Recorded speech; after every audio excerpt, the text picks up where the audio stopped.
Hello everyone, welcome back to my channel. I am Sneha, your bioeducator and you are watching Biology Path Bhavan. In today's class, we are going to discuss about the last chapter of class 7 ICSE, that is allergy.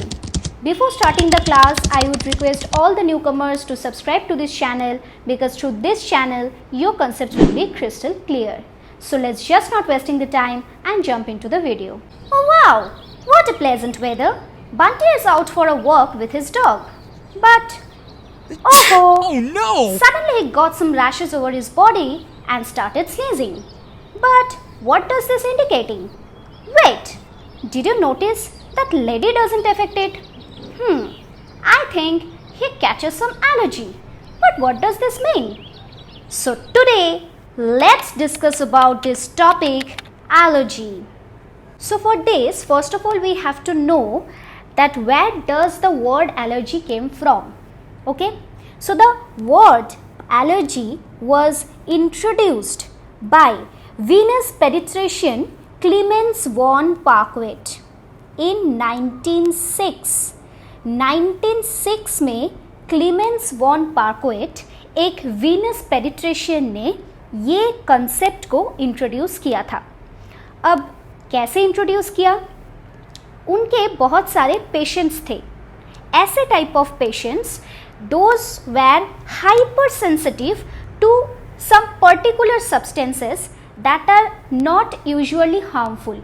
मतलब ऐसे type of substances जो usually harmful नहीं होता है for other people, but बहुत सारे patients के लिए those substances became hyper sensitive to their body. ठीक है, तो जब भी उन्होंने उसके पेशेंट्स के अंदर ऐसे टाइप ऑफ कंडीशन को नोटिस किया, उसके बाद उन्होंने डिस्कवर किया that this particular concept is termed as allergy. ठीक है, एलर्जी बहुत सारे टाइप ऑफ होता है. फूड एलर्जी होता है, बहुत सारे सब्सटेंसेस के थ्रू होता है. Those substances are usually not harmful but harmful to some patients या फिर सम पर्सन्स. तो उस टाइप ऑफ कंडीशंस को हम लोग बोलेंगे एलर्जी. ठीक है, तो in Greek this allergy means other work. Let us know that the definition of allergy. तो एलर्जी की डेफिनेशन को हम लोग कैसे बोल सकते हैं कि condition that is caused bye hyper sensitivity of someone's immune system to do something that doesn't affect other people's. अभी ये जो इम्यून सिस्टम है ये क्या है? दिस इम्यून सिस्टम का मतलब है एक डिफेंस सिस्टम. हर एक के बॉडी में ये डिफेंस सिस्टम प्रेजेंट रहता है. ठीक है, ये एक टाइप ऑफ डिफेंस सिस्टम है. ओके, अब इसका काम क्या है? हमारे बॉडी के अंदर अगर कोई भी पैथोजन मतलब सच एज बैक्टीरिया, वायरसेस या फिर हार्मफुल सब्सटेंसेस अंदर आ जाएगा तो हमारे बॉडी उसके अगेंस्ट एक डिफेंस सिस्टम को कंसिडर करेगा जिसके थ्रू वो बैक्टीरिया या फिर वायरस या फिर पैथोजन डिस्ट्रॉय हो जाएगा एंड वो हमारे बॉडी में हार्म नहीं करेगा. तो दिस टाइप ऑफ कंडीशंस को हम लोग बोलते हैं इम्यून सिस्टम. हर किसी के बॉडी में ये इम्यून सिस्टम पाया जाता है. अब जनरली ये इम्यून सिस्टम तभी एक्टिव होता है जब हमारे बॉडी के अंदर कोई हार्मफुल सब्सटेंस एंटर करता है, जैसे कि वायरस, जैसे कि बैक्टीरिया, जैसे कि अदर कोई भी माइक्रो ऑर्गेनिजम्स, है ना. But in case of allergy अगर समहाउ ऐसे टाइप ऑफ सब्सटेंसेस एंटर किया कि दैट आर नॉट हार्मफुल, जैसे कि बहुत सारे सब्सटेंसेस हैं like pollen, like spores, like kind of ऐसे types of food like peanuts, milk, है ना. Those are not really harmful, but in case of a allergic patient, अगर मैं मान लेती हूँ कि this lady is allergic to a particular substance, मान लेते हैं कि इसको पॉलन से एलर्जी है, तो अगर इसके बॉडी के अंदर कभी भी पॉलन इंट्रोड्यूस हुआ या फिर पॉलन चला गया, तो इसके बॉडी के जो इम्यून सिस्टम है ये इसको आइडेंटिफाई नहीं कर पाएगा कि ये एक हार्मफुल सब्सटेंस है या फिर एक नॉर्मल यूजुअल हार्मलेस सब्सटेंस है।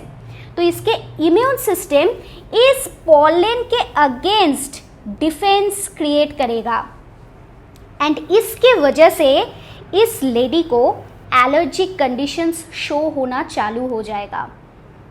Okay, so am I clear to all of you? तो एलर्जी क्या है? Allergy is kind of some allergic conditions that is caused by hypersensitivity of one's immune system to something that are not usually harmful in other people। मतलब ऐसे type of substances से allergic जो patients होता है उसके immune system ऐसे type of substances से hyper sensitive हो जाता है, though substance are not particularly effective या फिर harmful for other people. Okay, now the substances that cause this kind of allergies are called allergens। मतलब जो substances से allergic conditions create होता है उसको हम लोग बोलते हैं allergens। Okay, तो बहुत सारे allergens हमारे आसपास में ही रहता है, जैसे कि फर्स्ट ऑफ ऑल डस्ट, है ना। बहुत लोगों ने सुना होगा आप लोग कि डस्ट एलर्जी, किसी को डस्ट से एलर्जी होता है। जैसे कि पॉलेंस, पॉलेंस मतलब फ्लावर्स के अंदर रहता है एक नेक्टर जैसे पॉलेंस, ठीक है। बहुत सारे ऐसे type of food, specially sea food, generally बहुत सारे फूड जैसे कि मिल्क, जैसे कि पीनट्स, जैसे कि सी फूड्स लाइक प्रॉन या फिर crab, okay. And other thing this insect stings, मतलब इंसेक्ट्स के, बहुत सारे इंसेक्ट्स के जो स्टिंग्स होता है उससे भी लोगों को एलर्जी होता है।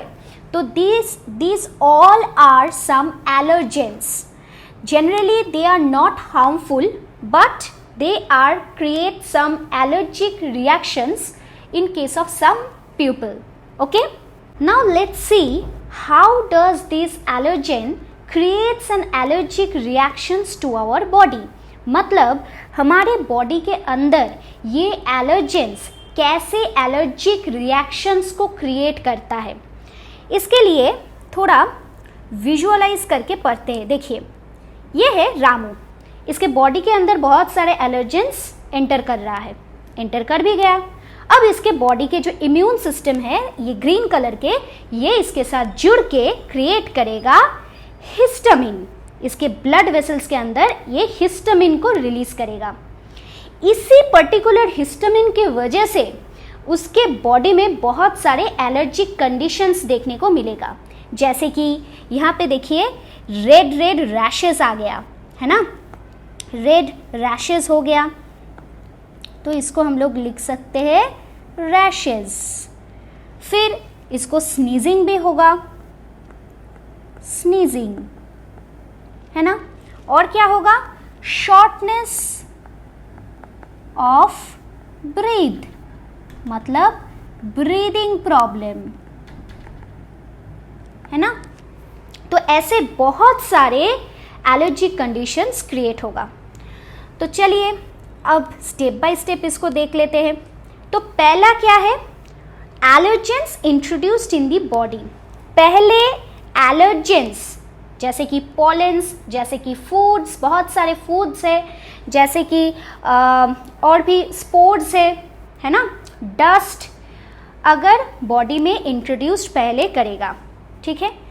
यहाँ पे आप लोग देख सकते हो दीज आर दी एलर्जेंस।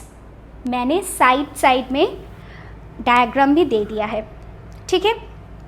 अब जब भी बॉडी के अंदर ये एलर्जेंस एंटर करेगा, हमारे बॉडी के जो इम्यून सिस्टम है वो एक प्रोटीन को प्रोड्यूस करेगा जिसका नाम है इम्यूनोग्लोब्यूलिन, ठीक है। एक प्रोटीन को क्रिएट करेगा जिसका नाम है इम्यूनोग्लोब्यूलिन। देखिए इसके बगल में इसका स्ट्रक्चर भी है, वाई शेप स्ट्रक्चर। ये एक काइंड ऑफ प्रोटीन्स है। हमारे इम्यून सिस्टम जब भी देखेगा कि बॉडी के अंदर कोई हार्मफुल सब्सटेंस एंटर हुआ है, तब ये एक प्रोटीन को रिलीज करेगा जिसका नाम है इम्यूनोग्लोब्यूलिन, या फिर हम लोग इसको शॉर्ट फॉर्म में IG भी बोल सकते हैं। ठीक है, अब ये जो IG है या फिर इम्यूनोग्लोब्यूलिन है, ये एक एलर्जन से स्पेसिफिक है। मतलब हर एक एलर्जन के लिए अलग अलग इम्यूनोग्लोब्यूलिन रिलीज होता है। पॉलन के लिए एक अलग रिलीज होगा, ठीक है, डस्ट के लिए अलग रिलीज होगा, अगर फूड की एलर्जी है तो उसके लिए अलग इम्यूनोग्लोब्यूलिन रिलीज होगा। तो ये एलर्जन स्पेसिफिक है। समझ में आ गया? अब देखिए इसके बाद क्या होगा। इसके बाद ये जो प्रोटीन है ये एलर्जन के साथ बाइंड कर जाएगा। तो ये है हमारे IG, ये क्या करेगा, एलर्जन, ये है एक एलर्जन, इसके साथ बाइंड करेगा। फिर बाइंड करने के बाद हमारे ब्लड में रहता है WBC या फिर वाइट ब्लड सेल्स, इसके साथ बाइंड करेगा। तो मैंने क्या बताया, ये जो प्रोटीन है ये पहले एलर्जन के साथ बाइंड करेगा, फिर हमारे ब्लड के अंदर जो वाइट ब्लड सेल्स रहता है उसके साथ बाइंड करके एक कॉम्प्लेक्स फॉर्म क्रिएट करेगा। एंड इसी कॉम्प्लेक्स फॉर्म की वजह से हमारे ब्लड वेसल्स के अंदर रिलीज होगा एक केमिकल जिसका नाम है हिस्टामिन। ओके, जैसे कि हम लोगों ने विजुअलाइजेशन के दौरान देखा, जैसे कि ये जो सारे ग्रीन कलर्स के देख रहे हो आप लोग, ये सारे ही है हिस्टामिन्स। अब ये हिस्टामिन्स क्या करेगा, ये ब्लड में जब भी रिलीज होगा हमारे बॉडी के अंदर बहुत सारे एलर्जिक रिएक्शंस शो करना शुरू हो जाएगा, जैसे कि रैशेस, जैसे कि एस्थमा, जैसे कि शॉर्टनेस ऑफ ब्रीदिंग या फिर स्नीजिंग, रनी नोज, इची आइज, बहुत सारे ऐसे एलर्जिक कंडीशंस या फिर सिम्टम्स शो होना शुरू हो जाएगा। क्योंकि ये जब भी ये हिस्टामिन, ये बहुत ही इंपॉर्टेंट एक टर्मिनोलॉजी है, ये हिस्टामिन जब भी हमारे ब्लड के अंदर रिलीज होता है ये हमारे ब्लड वेसल्स को बहुत ही ब्रॉडन अप कर देता है। मतलब ब्लड वेसल्स जनरली नैरोअर होता है, बट ये जब भी हमारे ब्लड वेसल्स के अंदर रिलीज होगा तो इस ब्लड वेसल को ब्रॉडर कर देगा। जब भी ये ब्रॉडर कर देगा तब इसके अंदर से थोड़ी थोड़ी ब्लड रिलीज होना शुरू कर देगा। ठीक है, जब भी ये ब्लड रिलीज होना शुरू हो जाएगा तब हमारे बॉडी के अंदर ऐसे ऐसे टाइप ऑफ ब्लड रिलीज होना शुरू हो जाएगा। ठीक है, स्किन में, एंड तब भी हम लोग देख पाते हैं कि हमारे बॉडी में ऐसे ऐसे रैशेस हो जाता है, जो लाल लाल कलर की रैशेस हो जाता है वो इसी वजह से होता है क्योंकि ये जो स्ट्रक्चर है, ये जो ब्लड वेसल है ये ब्रॉडन हो जाता है, एंड होने के बाद इससे ब्लड थोड़ा थोड़ा करके रिलीज होके हमारे स्किन के ऊपर पैचेस क्रिएट कर देता है, जिसके वजह से ये लाल लाल रैशेस हम बॉडी पे देख सकते हैं, है ना। ओके, तो आई होप आप लोगों को मैं क्लियर कर पाई हूँ। अगर कोई भी डाउट्स है तो let me know in the comment section below. Now coming to the entry routes of allergens. ठीक है, तो एलर्जेंस हमारे बॉडी के अंदर कहाँ कहाँ से एंटर करता है ये चलिए देख लेते हैं। पहले तो है स्किन। बहुत सारे ऐसे सब्सटेंसेस है जो स्किन के साथ जब भी टच में आता है या फिर कांटेक्ट में आता है तो एलर्जी शो करता है, जैसे कि लेटेक्स, ठीक है, जैसे कि क्लॉथ्स, बहुत सारे क्लॉथ्स होता है जैसे कि सिंथेटिक, लाइलॉन, है ना, insect bites, these all are ऐसे टाइप ऑफ सब्सटेंसेस जो स्किन के कांटेक्ट में आने से ही एलर्जिक रिएक्शंस होना शुरू हो जाता है। Okay, next is mouth. Mouth is the broader area. हाँ, हम माउथ से बहुत सारे फूड को इनटेक करते हैं, तो ऑब्वियसली जितने भी सारे फूड एलर्जीज है वो माउथ से ही एंटर करता है। बहुत सारे फूड जैसे कि काउज मिल्क, सोया, एग, व्हीट, शेलफिश, ठीक है। जनरली काउ मिल्क हमारे जो जितने भी चिल्ड्रंस है उसमें एलर्जिक रिएक्शंस कॉज करता है कॉमनली, ठीक है। तो जितने भी फूड पार्टिकल्स है जैसे कि काउ मिल्क, सोया, एग्स, व्हीट, सेलफिश, ये जितने भी सारे फूड्स है वो सब माउथ के थ्रू हमारे बॉडी के अंदर जाता है एंड एलर्जिक रिएक्शन शो करता है। ओके, लास्टली नोज के अंदर कैसे जाता है? जब हम लोग इनहेलेशन करते हैं तब अगर पॉलेंस, स्पोर्स या फिर किसी भी टाइप ऑफ केमिकल्स, जैसे कि बहुत सारे ऐसे भी लोग होते हैं जो परफ्यूम के स्मेल से भी एलर्जिक होता है उन लोगों को, तो उस टाइप ऑफ पार्टिकल्स अगर नोज के अंदर से चला जाएगा तो एलर्जिक रिएक्शंस कॉज कर सकता है। Okay, now let's see the types of allergy. बहुत सारे एलर्जीज होता है जैसे कि food allergy, seasonal allergy, dust allergy, and इस टाइप ऑफ एलर्जीज की पर्टिकुलर एलर्जेंस के बारे में पढ़ेंगे एंड उसके सिम्टम्स को भी देखेंगे, ठीक है।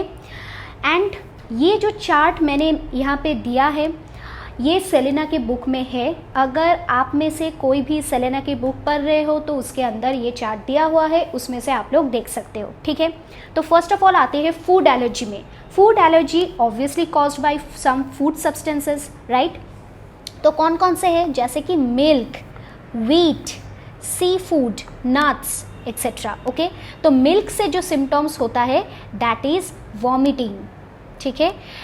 व्हीट से जो सिम्टम्स होता है that is stomach upset and eczema. Eczema एक टाइप ऑफ स्किन रैशेस है जो स्किन के ऊपर देखा जाता है, ठीक है। सी फूड से वॉमिटिंग होता है एंड एनाफाइलैक्सिस। अब ये एनाफाइलैक्सिस ये जो टर्मिनोलॉजी है ये हम लोग बाद में डेप्थ में पढ़ेंगे। अभी के लिए आप जान लीजिए कि जब भी कोई एलर्जिक कंडीशन सिवियर हो जाता है तो उसको हम लोग बोलते हैं एनाफाइलैक्सिस, ठीक है। नट्स की वजह से वॉमिटिंग होता है, रेड रैशेस होता है एंड इचीनेस भी होता है। ओके, अब सीजनल एलर्जी सीजन्स पे होता है, जैसे कि स्प्रिंग में अलग, समर में अलग, विंटर पे अलग, ठीक है। स्प्रिंग में ऑब्वियसली फ्लावर्स बहुत सारे ब्लॉसमिंग होता है तो एयर में पॉलेंस के क्वांटिटी भी बहुत ज़्यादा रहता है, तो इसकी वजह से जो सिम्टम्स होता है that is sneezing and sniffling. Okay, summer में भी पॉलेंस की वजह से ही होता है जो एलर्जिक कंडीशन देखा जाता है एंड विंटर में पॉल्यूटेंट्स की वजह से होता है। विंटर में बहुत सारे एयर पोल्यूशन होता है एंड एयर में केमिकल्स बहुत ज़्यादा रहता है जैसे कि sulphur dioxide and nitrogen dioxide, ठीक है। इसकी वजह से जो सिम्टम्स दिखा जाता है दैट इज़ कफिंग, स्नीजिंग या फिर इची आइज़, वाटरी आइज़, ठीक है। इची आइज़, वाटरी आइज़, ये सब कुछ देखा जाता है अगर विंटर पे एलर्जिक कंडीशंस होगा तो। Next is dust allergy. Dust allergy obviously caused bye dust particles, इसमें तो कोई नया बात नहीं है, ठीक है। एंड इसकी जो सिम्टम है दैट इज एस्थमा। एस्थमा एक टाइप ऑफ सीवियरनेस है, ठीक है। इसके बारे में भी हम लोग बाद में डेप्थ में पढ़ेंगे कि एज़मा कहाँ कहाँ किस किस में होता है, क्या क्या सिम्टम्स होता है एज़मा की। ओके, जनरली ये डस्ट पार्टिकल से ही ज़्यादातर होता है asthma. Okay, lastly is drugs. Drugs जैसे कि पेनिसिलिन, जैसे कि एस्पिरिन, बहुत सारे ऐसे टाइप ऑफ ड्रग्स ज़्यादा लेने से या फिर ये सब ड्रग्स लेने से एलर्जिक कंडीशंस होता है एंड इसके जो सिम्टम्स है that is diarrhoea, nausea and hives. Diarrhoea तो सभी को पता है, लूज मोशन टाइप ऑफ होता है। नोजिया जो होता है that is vomiting kind of tendency and hives मतलब बम्पी स्किन, स्किन के ऊपर बम्पीनेस हो जाता है, जैसे कि मच्छर काटने से जैसे बम्पी स्किन हो जाता है वैसे स्किन हो जाता है। Okay, now let us talk about some common allergic reactions. Okay, जिसमें से first one is hay fever. अब ये hay fever usually caused by the reaction of pollens. जब भी फ्लावर ओपन हो जाता है या फिर पॉलिनेशन के टाइम आ जाता है तब एयर में बहुत सारे पॉलेंस भर जाता है, ठीक है। एंड उसी टाइम अगर पॉलेंस हमारे नेज़ल कैविटी के अंदर चला गया तो वो क्या करेगा, नेज़ल कैविटी को सेंसिटिव कर देगा एंड उसमें इन्फ्लेमेशन हो जाएगा। तो जब भी पॉलेंस, ये जो पॉलेंस है ये आप लोग देख रहे हो कि ये पॉलेंस जब भी हमारे नेज़ल कैविटी को इंटर करेगा तब उस जगह में सेंसिटिव हो जाएगा एंड इन्फ्लेमेशन हो जाएगा, जिसके through large amount of mucus release होना शुरू हो जाएगा। ठीक है, क्या होना शुरू होगा, म्यूकस रिलीज होना शुरू हो जाएगा। एंड इसके लिए persons suffers from runny nose, ठीक है, sneezing and not only that it is also effect our eyes, eyes को भी ईची कर देता है। तो क्या क्या होता है, रनी नोज, ठीक है, रनी नोज, सेकेंडली स्नीजिंग, बहुत ही स्नीजिंग होना शुरू हो जाता है क्योंकि नेज़ल कैविटी के अंदर इन्फ्लेमेशन हो जाता है एंड म्यूकस रिलीज होता है, इसीलिए ईची आइज़, ठीक है, ईची आइज़, ये सब कुछ प्रॉब्लम्स शुरू हो जाता है। ठीक है, एंड इसी को ही हम लोग बोलेंगे हे फीवर। इसके बाद जो एलर्जिक कंडीशंस है that is asthma. Okay, now ये जो एस्थमा है this is a very serious condition. ये जनरली पोलन, डस्ट या फिर सम काइंड ऑफ फूड के वजह से होता है। जनरली पोलन एंड डस्ट की वजह से ही होता है, बट ओकेशनली किसी किसी फूड के वजह से ये ट्रिगर हो जाता है। अब इस कंडीशन में होता क्या है, आप ये वीडियो एक बार देखिए। ये हमारे रेस्पिरेटरी ट्रैक्ट है, ये जो है दिस इज़ दी लंग्स, ठीक है, ये एक लंग्स है एंड ये एक लंग्स है एंड ये दूसरा लंग्स है, ठीक है। एंड इसके ऊपर जो वाइट कलर की जो ब्रांचेस है दैट इज़ दी ब्रोंकियोल्स। अगर इसको हम लोग थोड़ा जूम करके देखेंगे तो ऐसे टाइप ऑफ स्ट्रक्चर्स देखने को मिलेगा। देखिए ये जो ट्यूब लाइक स्ट्रक्चर्स देख रहे हो आप लोग, दिस इज़ दी ब्रोंकियोल्स। अब एस्थमा में होता क्या है, ये जो ब्रोंकियोल्स है जब भी पेशेंट के अंदर ये डस्ट या फिर पोलन घुस जाता है तब ये ब्रोंकियोल्स के जो मसल्स होता है वो कॉन्ट्रैक्ट करता है, ठीक है। ब्रोंकियोल्स के जो मसल्स है वो कॉन्ट्रैक्ट करता है, कॉन्ट्रैक्शन मतलब ऐसे कॉन्ट्रैक्शन हो जाता है एंड ट्यूब्स नैरोअर हो जाता है, ठीक है। ये जो ट्यूब के अंदर की जो पैसेज है वो स्मॉल हो जाता है, ट्यूब नैरोअर हो जाता है due to contraction of bronchioles muscles. अब ट्यूब अगर नैरोअर हो जाएगा तो उसके अंदर से ऑक्सीजन पास होना मुश्किल हो जाएगा। तो इसी के वजह से पर्सन्स सफ़र्स फ्रॉम ब्रीदिंग में डिफ़िकल्टी होना शुरू हो जाता है क्योंकि ट्यूब के अंदर से ऑक्सीजन इजीली पास नहीं होता है, इसीलिए persons get felt difficulty in breathing. अब जब भी एक पर्सन्स ब्रीदिंग करने में डिफ़िकल्टी हो जाता है तब वो नर्वस तो ऑब्वियसली हो जाएगा एंड इसी नर्वसनेस के वजह से ये और भी वर्स्ट हो जाता है, ठीक है। तो जब भी एलर्जिक रिएक्शंस, ऐसे टाइप ऑफ एलर्जिक रिएक्शंस होगा, मतलब जिसमें एस्थमा होगा या फिर जिनको एज़मा होगा उसको नर्वस नहीं होना है, उसको ईजीली डील करना है। जितना आप लोग नर्वस हो जाओगे उतना ही ये कंडीशन वर्स्ट होता जाएगा। अब देखिए इस कंडीशन को भी हम लोग मेडिसिन के थ्रू ट्रीट कर सकते हैं, ठीक है। तो इसका ट्रीटमेंट क्या है, ऐसे टाइप ऑफ मेडिसिन दिया जाता है जो हमारे ब्रोंकियोल की मसल्स को रिलैक्स कर देगा एंड जब भी ब्रोंकियोल की मसल रिलैक्स हो जाएगा तो उसके अंदर से ईजीली ऑक्सीजन पास करेगा एंड ब्रीदिंग में कोई भी डिफ़िकल्टी नहीं होगा, ईजीली ब्रीदिंग कर पाएगा, ठीक है। अब ये तो है एक टाइप ऑफ ट्रीटमेंट, ठीक है। एक टाइप ऑफ ट्रीटमेंट ये होता है। सेकेंड टाइप ऑफ ट्रीटमेंट में क्या होता है, अगर मान लीजिए कि ये कंडीशन वर्स्ट हो गया है या फिर बहुत सीवियर हो गया है तो दोस टाइप ऑफ कंडीशंस में पर्सन्स को इन्हेलर लेना शुरू करना चाहिए क्योंकि इन्हेलर हमारे जो नेज़ल कैविटी है या फिर हमारे जो रेस्पिरेटरी ट्रैक्ट है उसको सॉफ्ट कर देता है, उसकी मसल को हमेशा रिलैक्स कर देता है। जब भी मसल रिलैक्स होगा, ब्रोंकियल्स की पैसेज पूरा ओपन रहेगा एंड इजीली वो लोग ब्रीथ कर पाएगा।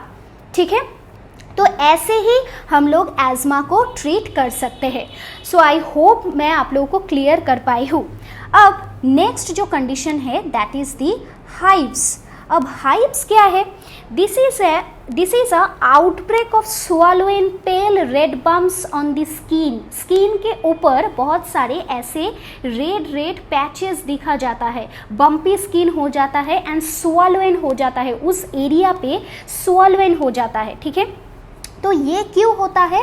रिएक्शन टू सर्टेन मेडिसिन और फूड, बहुत सारे ऐसे फूड्स है जिसके लिए हो सकता है, या फिर सर्टेन मेडिसिन जैसे कि पेनिसिलिन, जैसे कि एस्पिरिन, ऐसे टाइप ऑफ मेडिसिन से भी ये रिएक्शन होता है। Lastly is anaphylaxis. अब ये anaphylaxis this is nothing but a fatal reactions. अब ये फैटल रिएक्शंस मतलब क्या है? फैटल रिएक्शंस मतलब सीवियर कंडीशंस। जब भी ऐसे टाइप ऑफ मतलब एलर्जिक रिएक्शंस होगा जहाँ पे सीवियरिटी आ जाएगा या फिर वो फैटल में कन्वर्शन हो जाएगा, तो उस टाइप ऑफ कंडीशन को हम लोग बोल सकते हैं एनाफाइलैक्सिस। ठीक है, ये एक सर्टेन एलर्जिक रिएक्शन है जो हमारे ब्लड प्रेशर को डिक्रीज कर देता है, ब्रीदिंग को मतलब ब्रीदिंग शॉर्टनेस ऑफ ब्रीदिंग में ब्रीदिंग हो जाता है। ठीक है, एंड और भी बहुत सारे रैशेज, इचीनेस, नोजिया, वॉमिटिंग ऐसे टाइप ऑफ सिम्टम्स शो करना शुरू कर देता है। बट ये सिम्टम्स होता क्यों है? मतलब ये जो एनाफाइलैक्सिस से ट्रिगर क्यों होता है? देखिए, एक तो है इंसेक्ट बाइट्स। अगर मान लीजिए बीज या फिर जनरली बीज के ही जो इंसेक्ट्स होता है, ऐसे टाइप ऑफ इंसेक्ट्स बाइट्स के लिए होता है, या फिर रिएक्शन टू सर्टेन एंटीबायोटिक्स जिसमें पेनिसिलिन हो, जैसे कि पेनिसिलिन, एस्पिरिन। ठीक है, एस्पिरिन टाइप ऑफ मेडिसिन लेने से भी एनाफाइलैक्सिस होता है। एंड इसी टाइप ऑफ कंडीशन में सिम्टम्स क्या क्या होता है? ब्लड प्रेशर डिक्रीज होता है, शॉर्टनेस ऑफ ब्रीदिंग होता है, एंड ये थ्रू आउट बहुत रेकरिंग हो जाता है। रेकरिंग मतलब ईयर में बहुत बार हो रहा है, एक ही ईयर में बहुत बार हो रहा है, तो इसको रेकरिंग बोलते हैं हम लोग। Okay, now let's talk about some precautions to avoid allergic reactions. अब देखिए, there is no permanent cure of an allergy. Allergy को क्योर करने के लिए कोई भी परमानेंट सोल्यूशन नहीं है, तो प्रिकॉशन इज द ओनली की। तो इसमें से फर्स्ट जो प्रिकॉशंस है that you have to be aware about the particular allergens. अगर कोई भी एलर्जेन से आपको कंडीशंस क्रिएट हो रहा है तो उसमें आपको अवेयर रहना पड़ेगा, उस चीज़ को आपको अवॉइड करना पड़ेगा। फर्स्ट ऑफ ऑल तो ये है। And second is medication. अगर एलर्जी हो भी गया तो please consult your doctor and take some proper medicine, तो इससे क्योर हो जाता है। Now the question is how to diagnosis an allergy. हमारे बॉडी के अंदर कोई भी एलर्जी है या नहीं है, इसको डायग्नोसिस करना कैसे करेंगे? तो उसमें दो चीज़ है। ठीक है, दो मेथड्स है। एक तो है स्किन प्रिक टेस्ट एंड दूसरा है ब्लड टेस्ट। अब स्किन प्रिक टेस्ट में क्या होता है? जनरली एक छोटे प्लास्टिक के जो डिवाइसेस होता है, उस डिवाइसेस से हाथ पे या फिर स्किन के अंदर एक छोटा होल किया जाता है या फिर प्रिक्स किया जाता है, टाइनी होल। अब उसमें एक्सट्रैक्ट डाला जाता है। किसका एक्सट्रैक्ट? एलर्जेंस का एक्सट्रैक्ट। डिफरेंट एलर्जेंस की जो एक्सट्रैक्ट होता है, उस एक्सट्रैक्ट को ड्रॉपर की मदद से डाला जाता है। ठीक है, इस वीडियो में आप लोग देखिए कि पहले ऐसे एक होल किया गया है, फिर डिफरेंट एलर्जेंस को एक ड्रॉपर की मदद से स्किन के ऊपर ऐसे इंट्रोड्यूस किया जा रहा है। अब आफ्टर 30 मिनट्स अगर किसी भी जगह में इन्फ्लेमेशन हुआ, then that patient is allergic to that particular allergen. जिस एलर्जेन की जगह में, मतलब मान लीजिए कि इस पर्टिकुलर पॉइंट में आपको एलर्जिक रिएक्शंस हुआ है, तो इस पर्टिकुलर पॉइंट में जो एलर्जन डाला गया है आप उस एलर्जन के अगेंस्ट एलर्जिक हो, तो ऐसे स्किन प्रिक टेस्ट की मदद से एलर्जी डायग्नोसिस किया जाता है। ये तो पहला हुआ। Second is the common, that is the blood test. अब ब्लड टेस्ट में क्या होता है, नॉर्मली पेशेंट से ब्लड को इंजेक्ट किया जाता है, उस ब्लड को टेस्ट किया जाता है कि उस ब्लड के अंदर अगर कोई भी स्पेसिफिक एंटीबॉडीज मिलता है। स्पेसिफिक एंटीबॉडीज मतलब जैसे कि जो इम्यूनोग्लोब्यूलिन, जो एलर्जी अगर आपको हुआ है, तो एलर्जी अगर आपके बॉडी में हुआ है तो आपके बॉडी के इम्यून सिस्टम पर्टिकुलर इम्यूनोग्लोब्यूलिन को प्रोड्यूस करेगा, ऑब्वियसली, है ना। मैंने ये तो पहले ही बता दिया था कि अगर आप किसी भी पर्टिकुलर एलर्जिक रिएक्शंस आपके बॉडी में होगा या फिर एलर्जेंस एंटर करेगा तो आपके बॉडी के इम्यून सिस्टम एक पर्टिकुलर प्रोटीन को रिलीज करेगा, that is called immunoglobulin, and that particular immunoglobulin उस एलर्जन के साथ बाइंड करके उसको डिस्ट्रॉय करेगा, है ना।